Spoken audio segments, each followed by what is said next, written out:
Greetings and welcome. I am Joffrey, and today I am joined by Vector Maximus and Nemcraft.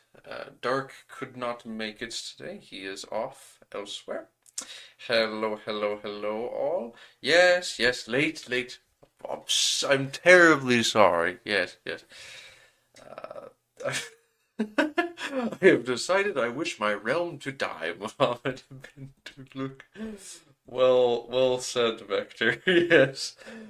Uh, I wonder, if there's a way we can see. I doubt we'll be able to see it. I'm curious if his culture is actually Persian, or if he is the Hindustani culture, I Delavi. Yeah. believe from the comments he's currently, I think he's Hindustani or Delavi or whatever you call it. Tragic. But in the comments they did talk about the devs might look into making a like a Persian Hindu culture for the Muslim elites of India sort of thing. Ah, But I'm not sure how Persian. I mean, I know they spoke Persian. I don't know how much of like their customs they had though to make it a They hybrid were culture. it was very heavily Persianized. That's where all of the courtly life and mm. noble stuff came in. I mean, Persian culture was incredibly influential in northern India, particularly for a very long time. I see. So you're saying it's more than just the language. They actually adopted a lot of the traditions as well. Correct, at least for the elite nobility, yeah.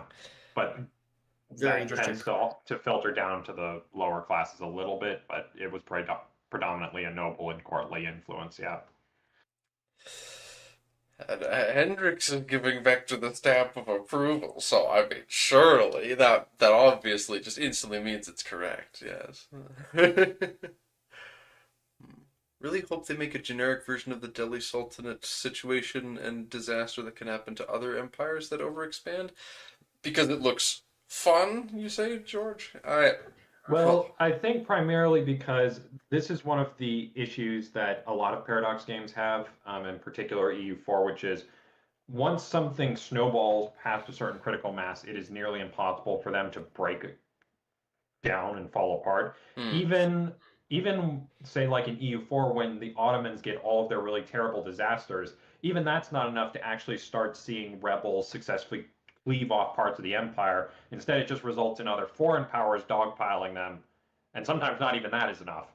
But even when it is enough, it just results in them annexing parts of the Ottomans instead of them organically breaking down into a bunch of native states, essentially. Whereas what the dissolution of Delhi, disaster, crisis, whatever we want to call it, looks like is it will in most games result in native states rising up and essentially um, carving, dissolving the empire amongst themselves. So, it's not like, oh, Delhi gets a massive hit to its armies, and so suddenly Vijayanagar can annex half of its territory. No, instead, you have Bamanas rise up, you have Jaunpur rise up, you have Marwar, I think, is the third major revolter seen in this dev diary. Um, all of those rise up, and so you get much more of an organic disillusion where parts of the empire split off.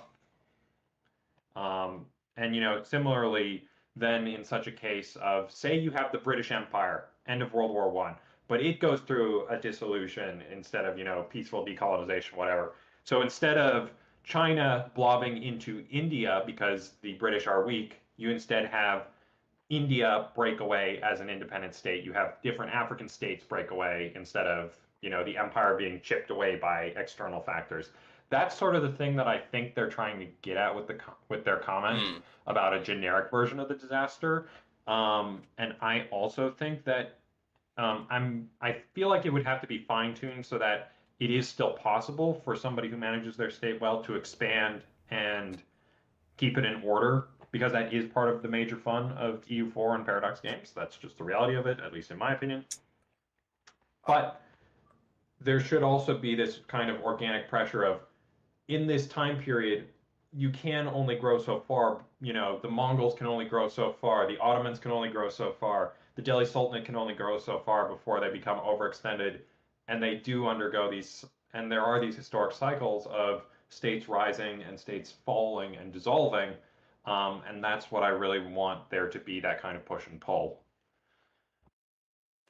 I figure that something like that could be triggered. That would be interesting if it could trigger based on um having a realm be a certain size, and if you're a certain size and your religious slash, well, religious tolerance works differently, but mainly the cultural tolerance of your country, the amount of pops in your country that are not tolerated and or accepted, being a certain percentage, and you are a certain size, I think that that could be, you know, a way that that could trigger. It's like if you go below a certain stability threshold and you meet some other criteria like that, then it could have disillusion crisis. It could be an interesting thing, which just ramps up the already, because the game by itself is going to be simulating a lot of things like, you know, those sorts of rebels wanting to pop up naturally because of that,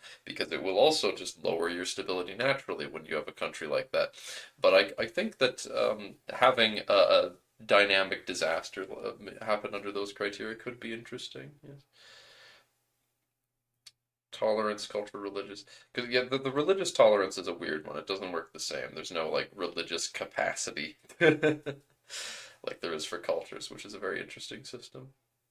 But we should actually get started. We've only got so much time today before I need to go to work, and this is already dragging on a little bit. The Sultanate of Delhi is a rather a large, beefy boy. Their largest culture group, their largest culture in their realm, is only 13% of their population, and that is not their primary culture. So that is not a very good sign. Also, their country is barely their religion at all, and it's uh, probably not going to be very good at converting. I imagine we'll see something related to that as we go along.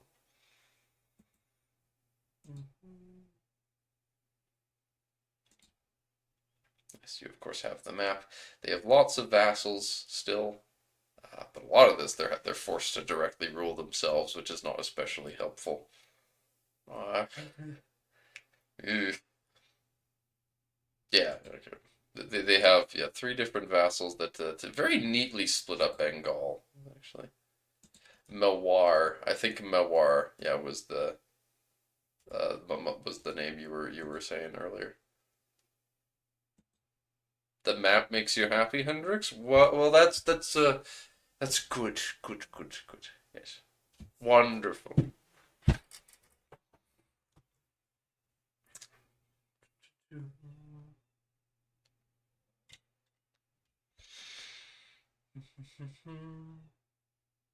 Could be more complicated. Okay. And here is something. Every once in a while, I've been debating making a video talking about Red Hawk, where Red Hawk, he hasn't said a whole lot that's much I want to comment on, but he talks about this here. And I might want to make a video discussing it because he talks about not liking how many estates start with privileges handed, how many countries start with estates handed out. Um, I think that's good, but Generally speaking, I would rather they be handed out because it gives a good sense to what the historic reality was that you have to deal with in terms of this estate was really entrenched and had all these privileges and stuff like that. And if you want to change that, you're going to have to deal with it through the game yes, mechanics. exactly. I enjoy there being a tough.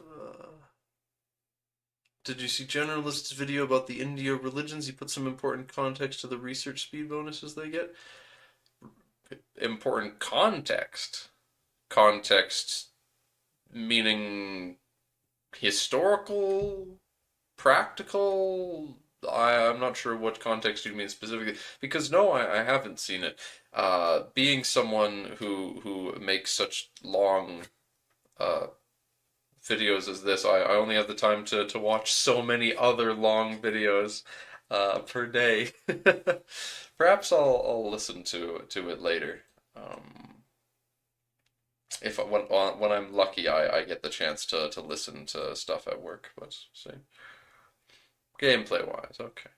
Yes, yes, Hendrix, more Rajput states. I believe that Rajasthan is a formable nation. Well, it should be, yes. I'd be surprised if it wasn't. So the Indian Sultanate, I imagine there's a few tags that have this because I imagine that at least some of the successor states to the Delhi Sultanate are Muslim.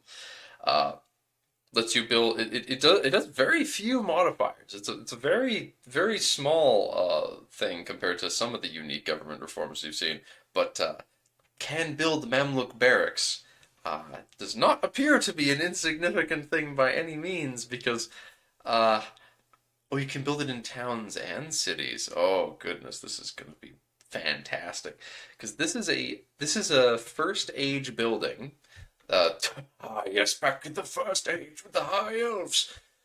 This is a first age building, so you can build it off start, and it gives you a bunch of manpower and lets you recruit regiments, which means that any of these countries that have access to Mamluk barracks, which presumably applies to various Arab countries or Muslim countries, and rather.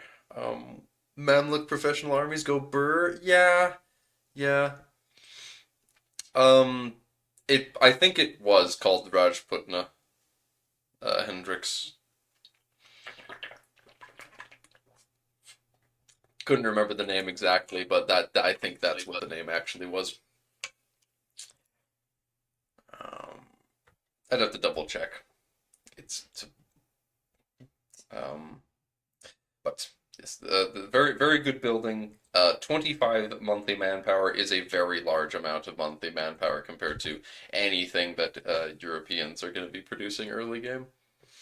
Europe usually using only levies for the first 100 years in these Indian nations with thousands of professional troops. Yeah, it's gonna be a bit of a different world. Yeah, I'm definitely looking forward to messing around with this sort of thing when it comes to modding as well. What parts of total what locations in a total conversion do you give already access to professional armies? What places do you make rely on levies more later on? I definitely got some things in mind for both of those. At the same time, being able to import pops feels less useful for Indian tags. Yeah, I think India has enough pops as is. Yeah, I don't think it's going to be as important to be able to move them around.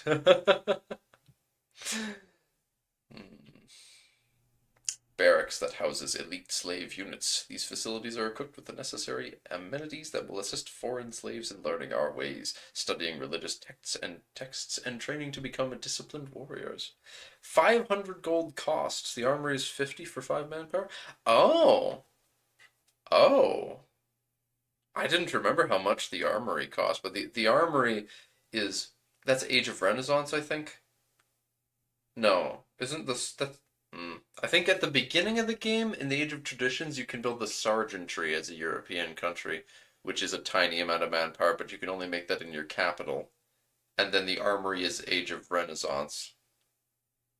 Once professional armies show up. And that one you can make in towns, but it's a lot weaker than this. But so the extra cost definitely makes sense for the value. If India gets its power projection strong enough, it can be a colonial powerhouse with the amount of pops it can throw into colonies. I am sure they can. I fully believe that yeah, if someone was able to unite India under one faction or another with how many pops they've got, if they somehow manage to accept enough of them or assimilate them, which both sound nightmarish, they'd be able to colonize very effectively, similarly to China.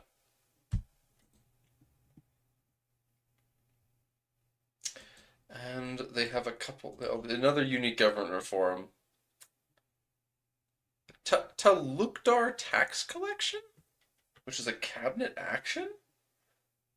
Oh, and that increases the power of nobles in an area and makes the peasants more. What? It makes the peasants more happy, and it also raises the maximum and minimum tax for the peasants. How on earth does that work? Aristocrats own extensive land collection taxes. Landowners with considerable power and influence in the court are Indian equivalent to the high nobility of the regions. What the heck?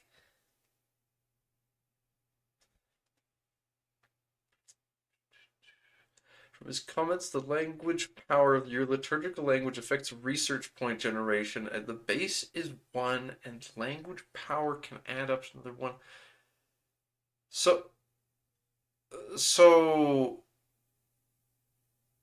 the liturgical language of Indian languages, though, like the Indian religion uses the Indian religions use Sanskrit, though, we saw, right? And that's a language that's not used anymore, right? So it shouldn't be very useful. Latin and Arabic are the most powerful, so the Euros and Muslims have better research.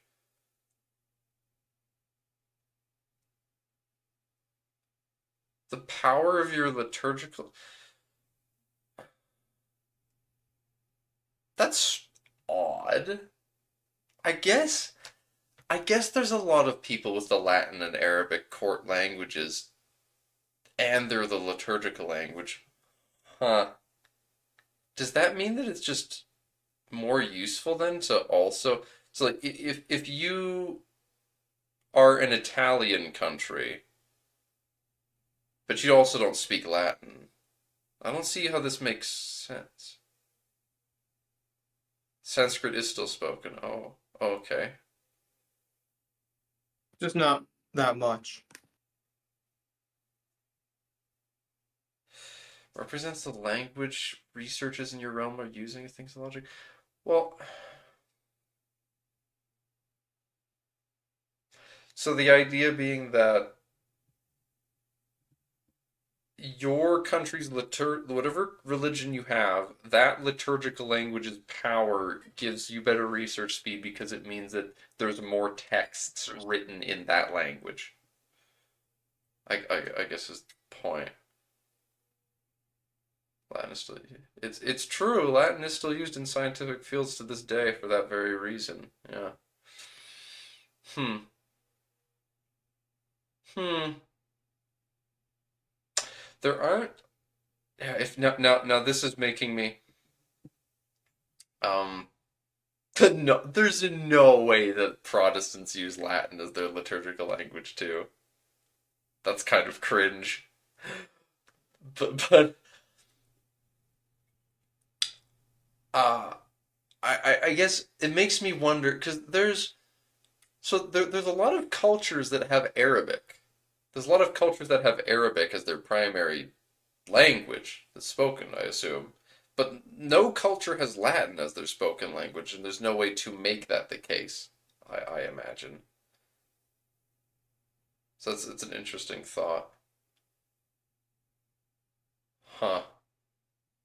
That's gotta mean that Arabic is just the strongest for research.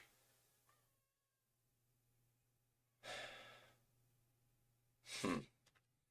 But, continuing along, how much time I got left? I got 25 minutes. Latin is stronger. I don't know why Latin would be stronger. More clerics. I don't know how that works. I don't know. I'm willing to bet there's a lot more people that speak Arabic in 1337 than there are that speak Latin.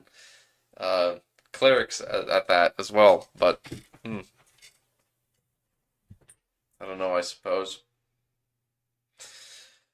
But, Dharmic dhimmi communities, which does not give any extra loyalty to the clergy, but it makes them more powerful, and it gives you a little bit of extra tolerance of heathens, but it just drops your religious conversion speed to the floor. That is wild. And it reduces your unrest by a lot, but that is just it basically flicks a switch that says no religious conversion. That isn't technically none, because it's a modifier. So it's minus 100%, but that doesn't mean that it's now 0. It just means that it basically isn't happening. Like, it may as well not be happening. Yeah.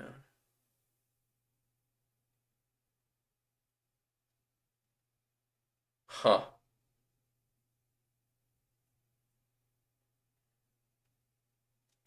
Well, generalist again being the goat when it comes to EU5, I suppose. I definitely would believe him if you're saying that that's what he's gone on about in his video. Uh, Geez, I want to discuss videos that other people other than him make on EU5, but the problem is his videos are really good and have a lot of things to talk about. So much so that here, when we're reading a takedown talk, we're still discussing him. Oh, what a guy. They learned earlier that forced conversions tend to backfire quite badly in India. Well, forced, yeah, I mean, forced or otherwise, doesn't seem like there's going to be much in the way of conversion happening. It doesn't really work out when you have, let's say, like 0.1% of the population with your religion. Well, I would assume you'd want to try and fix that somehow, but it appears that they're just not trying to fix it in the Delhi Sultanate. Well, no, they learned that you can't. It just doesn't work. Well, there's plenty of Dude, they examples of already why that's outnumber not the you by case like in history, 1,000 to 1. but there's many examples of times in history where people did in fact convert conquered populations. Oh, I'm not saying they did it. I'm saying at least over here, and like in this situation, the Yeah. Delhi Sultanate and later on the Mughals, it didn't really work out. The Balkans and India are the two places that Muslims conquered that they did not easily convert, which is kind of funny to think What about about. Spain? Well, they converted Spain. It's just that the Spanish forced everyone to stop being Muslim after they reconquered it. I thought they didn't convert most of it. My understanding was that they only converted like this, like south, like maybe fourth of it. I don't remember exactly. That's where everyone lived.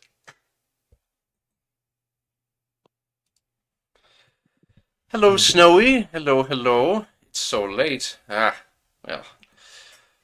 it's gonna be late here. Soon, TM. I must keep up the pace. I must keep up the pace. But regardless of what happened elsewhere, where Muslims have conquered, as we were saying, yeah, there's not going to be much in the way of religious conversion happening unless the Delhi Sultanate really does a heel turn, because even more so, not only does it appear that they are basically incapable of religiously converting pops, they're on top of that literally incapable of converting the common people. The only people that they can convert, they cannot convert any peasants, is the point. They can convert the clergy, they can convert the burghers, they can convert the nobles, but no one else, which is to say they can't convert 95% of the population. Just a pleasure to see you, Snowy. Common people have gained religious protections and are therefore exempt from any conversion attempts from the state. I agree. This also Hendrix. This is a very nice modifier to see. I like this little tick. This is a check mark that you will be able to look for in the code that is just blocks conversion of X pop. I am curious if there will be such a thing for culture as well. Because I could definitely see some examples where when it comes to modding, we could make certain regions, like certain places, the only time that they're actually trying to assimilate people be certain classes. Like maybe they don't try and assimilate the lower classes of the population, uh, which would be bad. But you know,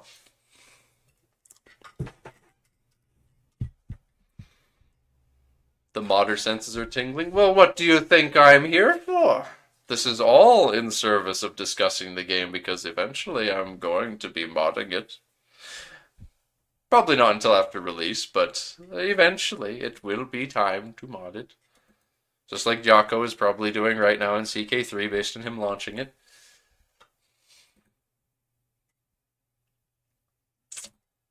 Ah.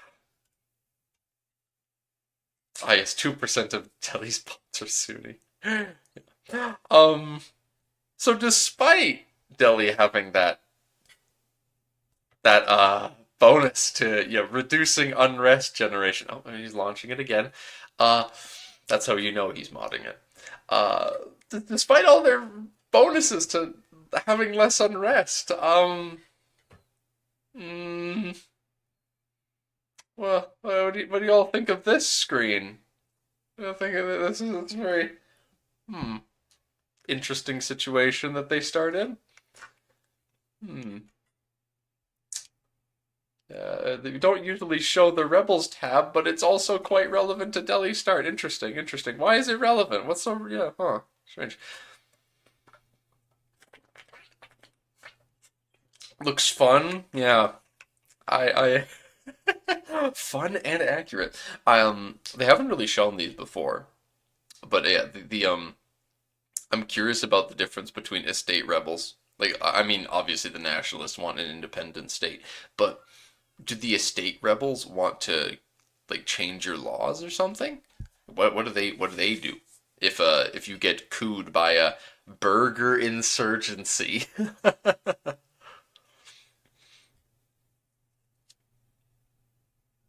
Clergy, nobility, burgers, every nationalist under the sun. Yep, yep. Everyone's grabbing pitchforks. They Hendrix and Nemcraft, do you know anything about in this time period what the like the policy would have been on arming the peasants? Do, do people have weapons? I don't really think anyone liked arming the peasants. Because it's particularly relevant because there's laws for that. There's a modifier that says like armed peasantry. Yes. Uh, and that means that the peasants will have a demand for weaponry. Like they'll have a demand for weaponry goods. Well, yeah. And But what I'm saying is that's like an exception just worldwide. I can't think of really any place that would arm them except for like, peasant republics and such. But like most nations didn't do that. the Delhi Sultanate itself, they'd always have a semi-professional army. That's not what I'm asking about, Hendrix. I'm asking if the common man is allowed to have weaponry. Because it's a ticked box, yes or no, if the peasants are allowed to have weapons in EU5. And if that box is ticked, it means that it's easier to support a professional army because you're able to your peasant pops will have a demand for weapons. So when you're at peace, you can still produce weapons and people will buy them, and then you just shift who's buying them once you're at war, give it to the army. But it also has the added side effect of if the peasants are armed, then they will make much stronger revolts. So, yes, George, I do think that England is a country that has armed peasantry. England and the Irish tribes both have armed peasantry, I believe. I was also going to say the United States, if that forms, will also be a very clear, peasant armed. I guess, yeah. If there's any content relating to the United States in EU5. Surely. Rajputs could make an argument. Warrior culture, so military aged male would have at least a proper sword and armor piece handed down through generations. Well, But I thought this wouldn't be for like, well, okay, that makes sense for nobles or more upper class. I wouldn't expect every peasant, right, to just have a sword and armor. I don't, if they did, I didn't know about it. Hmm. Well, yeah, you have unique work of art. All right, the advances. This is the yeah, this is where we get to some juicy bonuses. So they start the game. They get two, no, three. They get three Age of Tradition starting advances. Okay. Um, the I would origin hope so. They're one of the most relevant nations. or origin of Hindustan. +2 diplomatic reputation. That's a that's a pretty good boost and pretty relevant for them as well. What I'm a little confused by is the culture tradition bonus. That's not going to be very useful for them, I think. Um, uh, Instead of trying to worry about having a resilient culture, they need to try and convert more people. Uh, No, to be fair, the resilient culture does make sense. I feel like it's something that most Indian cultures should have, though. High tradition give defensive bonuses. If your tradition is higher than someone else's, then you will have bonuses of various sorts related to a defensive nature, both for cultural assimilation, for sieges, for diplomatic actions, and just various things. It's wide sweep, wide reaching, and a little vague at the moment. I keep looking for my hat. I put my hat down yesterday somewhere, and I have no idea where the hell I left it. Indo-Persian Turkic. Make this make sense. Turkic conqueror roots, Indo-Persian. Turkic conqueror roots. Although we call India our home, the ancestors of our state were of Turkic origins. Yes. 10% war score cost reduction. Big, big, big. That is a good. However, this is not very useful for them, I imagine, because you already have all the land. You just need to hold it. Holding it's your problem, and that's where the Diplo rep is going to be handy. The rest of this, not so much. Reintegrate former provinces. Oh, just like Age of Renaissance Advance of just being all, well, I guess we're reconquering stuff. We'll reintegrate it faster. Not all that land is required. Yeah. Not all the land that's required. Not China, no. Oh, Afghan nobility. Much of the Delavi nobility is drawn from the ranks of the Afghan community, a people with a long history of conquest and rule in northern India. Though at times a political hindrance, their martial skills are beyond question. Oh wait, there's more. Yeah, accurate. Oh goodness. Uh, wonder if large countries will actually be fun to start as in EU5. China and Delhi seem to have massive issues to overcome. I figure. I mean, I never play as large countries anyway. I don't think you folks will see me on launch day probably play Morocco, and then I will never ever play someone that is as large as like. But I don't. Yeah, you'll probably never see me play anyone larger than Morocco or Portugal. For like the entirety of the time that I play EU5, I will probably just almost never do it. Even in my own mod, it's going to be a struggle for me to play stuff that I make that's large. Need my 500 England games, unfortunately. No, no, no, no, no, George. No, no, George. I won't do England. I will play Scotland and unite the Isles. That's how I get the England game. That's how I can justify it to myself. Or the Anglican theocratic Northumbrian Durham game. Just you wait. That one's coming. But you need to start as Yuan in order to play as its revolters, so you can swap to the Mao dynasty and create the Red Dynasty. Mao, China, yeah. Oh, I hope that one always shows up. If that one doesn't always show up, I will be so sad. I need to play that. Yes, but the Scots are annoying. No, no, no, George, you silly man. I wouldn't play the Scots. I'd play the Highlanders. It's either picked. It's either play picked or the get don't get picked. Yeah. Anyway, the Afghan nobility gives them levy size for nobles. Big, big, big, big, big, big, big. So, every time they go to war, their entire nobility dies, which is fun. That's the Vector, and Nimcraft's here too. So, this is what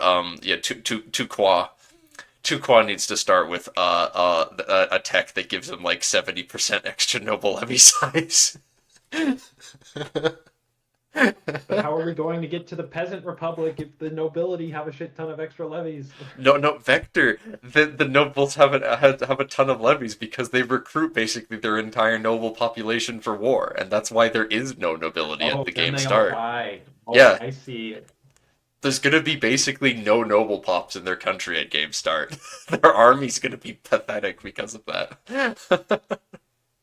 That's how the peasants revolt, and then you get Occitan. You get not Occitan, French Republic in like 1340. Do you one better and free Cornwall and unite the Isles? I'll do you one best. I will do you one best. You play the Isle of Man and form the Empire of Man, huh? Uh-huh. Mm-hmm. I got you there. Maybe that's my first game, huh? Alright. The stretching reins of power. Weather the storm. Yep. Need to actually speed this up. I'm rambling too much again. Weather the storm. Okay. So the situation commences soon. Turbulent. The scheming nobility threatened to overthrow. So the already small noble caste of Afghan nobility Delavi people are all also trying to overthrow each other. That's just wonderful. Should the share of power of our foes grow to more than 50%, we may fall into the dissolution of Delhi. Not hiccups now! Yes, exactly, George. You need to move your capital to Nepal as the Isle of Man. The worst is yet to come. All right, so everyone gets a bunch of liberty desire. The fall of Delhi situation happens. Share of power. So reach 100% before the dissolution of Delhi disaster. So. Okay, so Delhi needs to get 100% of the share of power as opposed to their opponents. And then the before the dissolution of Delhi. Okay, so the fall of Delhi situation exists, and then it becomes the dissolution of Delhi disaster if they don't stop the trend. Okay, I like that. That's really fun. The measure of strength in a particular opposing side. Yeah. Okay. I don't know who this guy is and why he's shown as the opposite. Septagram. Okay. But requirements, yeah. Get to vote 0. Send envoys, appoint governors, demand tribute, strengthen neighbor relations. So when the situation is active, several events may trigger the influence of the share of powers. So okay, so opposers interference. So you get okay. You don't get a choice here. It's just unfortunate. And then you get for the rest of the disaster. So estates loyalty of subject. Well, that's not really changing much. But the modifier scales based on how many countries support the opposing side. Oh. Oh, so it gets worse. Okay. Oh, and this might end up being the situation some months after it starts if the player's not careful, where literally every country on the subcontinent that isn't the Sultanate of Delhi and its vassals support. No, no, never mind, that includes its vassals too, I think. Hmm. Um,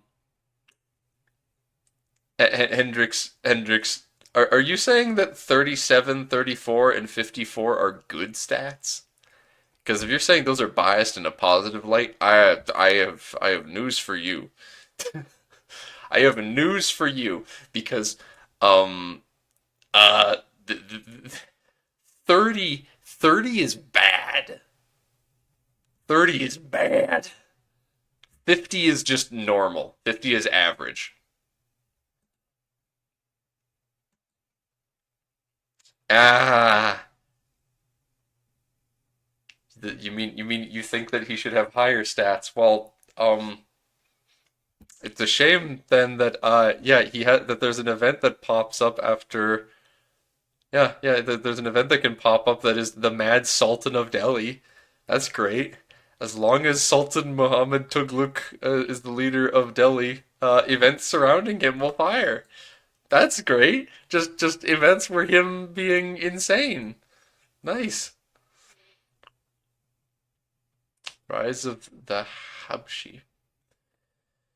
This is Habshi advisors. Africans originally from Abyssinia arrived as military slaves and servants under early Islamic rules. Some of them became powerful military figures and advisors.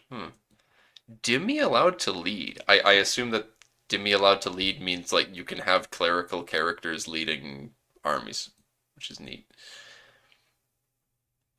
And project towards movement towards free subjects. That's nice. Maybe, but it's just a lot of power to the clergy.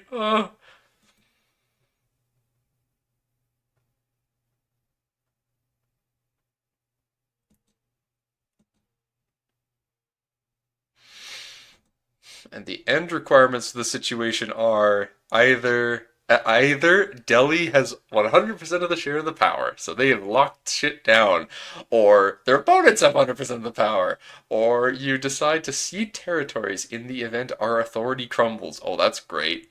The disillusion disasters happen, or Delhi simply has ceased to exist. And the dissolution of Delhi can trigger if, yeah, we're playing Delhi, okay. The fall of Delhi is active. Opposition has at least 95% of the power. That's a lot, though. And less than 50 stability. That's fine, right?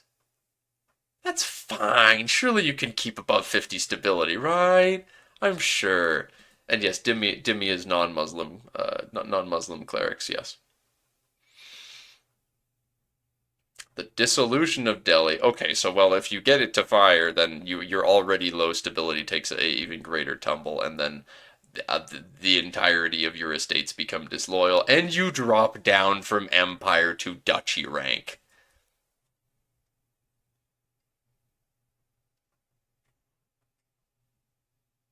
This is not good. The button just, this is not good. Oh, yeah, oh, you drop down to the Malikdom. The Malikdom of Delhi. Oh, you're gonna stop being Empire rank and just become the Malik of Delhi. Oof. Oof. Zero aura, yes, of course. Well said before you retracted it. Well said. Dhimmi means non-Muslim in a specific protected status, traditionally Jews and Christians as people of the book, but in India this was greatly expanded to Hindus and such. That does make sense. Yeah, yeah. Okay. Yes. Stability just, you just get more negative stability over time, and everyone's more unhappy and rebels grow faster. It's great. It's great. It's literally the dog in the burning building. This is fine. This is Meme. fine. While this disaster is active, some historical revolters may appear. Bahmanis, Malwa. So not Mewar. It's Malwa, okay. Yeah. Gujarat or Jaunpur. Yes, well, all of them. Okay, just me. All of these are potential ones that could appear. The player can choose to either keep playing as Delhi or to start playing as one of them. So it really is a situation where you can just actively make things as terrible as possible for Delhi and then jump ship. That sounds kind of fun, actually. Same with China. The old seat of the Sultanate. Delhi's the true capital. Yeah, you choose where you go. Establishment. The Gulaman-i Firuz Sahi. I pronounced that very well, I'm sure. The abundance of slaves in Delhi and the Tughlaq dynasty being on the throne, Malik Muhammad Tughlaq has been making plans to create a standing army, a small force of elite slaves named the Gulaman. Yep, meant to guard. Now these are the dudes. These are the dudes that we'd been talking about, right, Hendrix? I think we had a conversation about these slaves, or like a couple weeks back. Dynasty in charge of Mewar better have some special events. Well, it's not guaranteed that they'll even appear, so who's to say that they'll actually be the historical dynasty? But we'll see. We'll see. Tughlaq slave army. So, your country just has a penalty to life expectancy because of having this, interestingly. But it's a free government reform because you get possible government reform +1 if you have it. Literacy for slaves goes up, which is a dangerous prospect, and monthly progress to quality goes up. So I got interesting. It's very, very ups and downs for sure.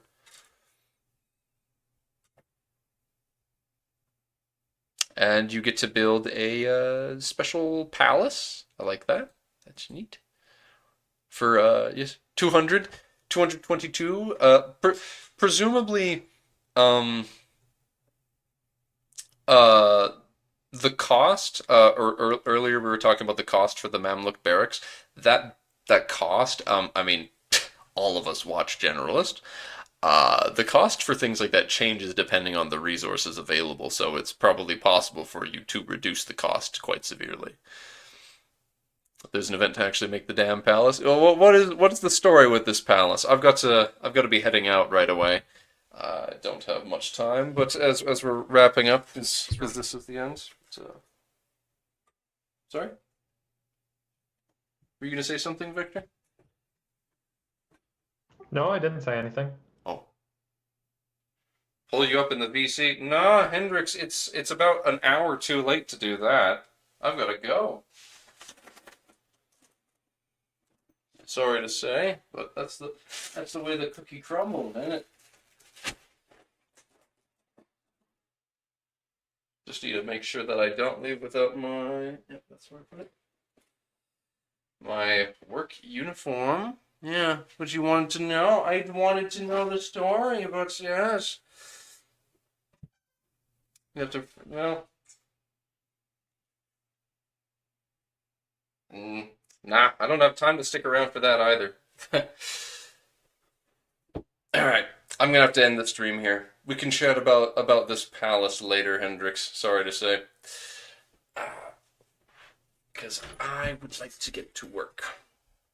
So, thank you all for watching us discussing Delhi and how terrifyingly they will implode. I hope to see you next time. Maybe we'll find some time to discuss some more YouTubers' videos. But for now, bye bye. Bye bye.